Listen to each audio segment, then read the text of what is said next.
Former President Donald Trump wins the New Hampshire Republican primary as Nikki Haley vows to fight on. 10 News anchor Alyssa Ray joins us in the studio tonight. So, Alyssa, what does this mean moving forward for Decision 2024? Well, with new campaign ads and a rally tonight, Nikki Haley is already eyeing her home state of South Carolina. It's the next big test in the race for the Republican presidential nomination. This is a great state.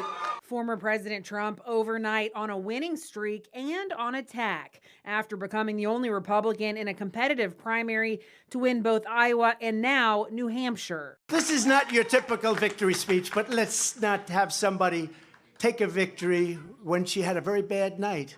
Who the hell was the imposter that went up on the stage? Mr. Trump clearly furious at former UN Ambassador Nikki Haley's pledge to stay in the race and deny him the party unity he wants, promising to keep up his barrage in her home state. They will head out to South Carolina, where I think we're going to win easily. But I felt I should do this because I find in life you can't let people get away with bullshit.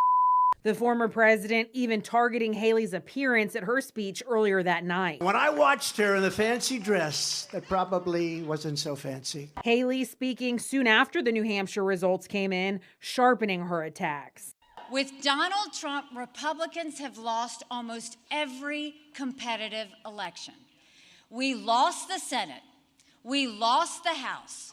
We lost the White House. The worst kept secret in politics is how badly the Democrats want to run against Donald Trump. And even suggesting President Biden may not complete a second term. A Trump nomination is a Biden win and a Kamala Harris presidency.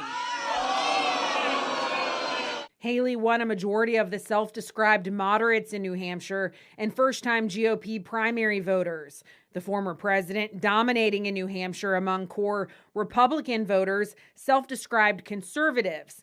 His march to the nomination appearing on pace despite the multiple indictments he faces. But in New Hampshire, 4 in 10 voters say they'd consider Mr. Trump unfit to be president if convicted.